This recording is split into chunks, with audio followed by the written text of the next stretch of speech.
Sestry, ktoré sú už mesiac vystavené tlaku zamestnávateľov, už uvažovali o štrajku a viaceré nemocnice hlásili, že kvôli vyšším platom do leta skolabujú.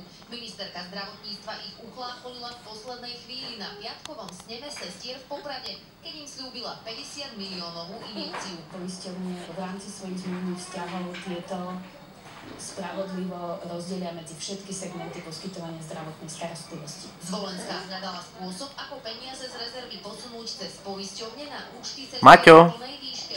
Výsledkom je písomná dohoda, že z tejto sumy u nich neostane ani cent. Zdravotné poisťovne tieto prostriedky poukážu poskytovateľom zdravotnej starostlivosti formou platieb za poskytnutú zdravotnú starostlivosť. Nemocnice opatrenie vítajú, no na potles podľa nich zďaleka čas nedozrel. Táto čiastka je jednorazová a keď sa minie problém s nedostatkom peňazí, bude treba riešiť znova. Od novembra 2011, že pre celý rezort pri takto prijatých zákonov bude potrebných 120 až 150 miliónov eur.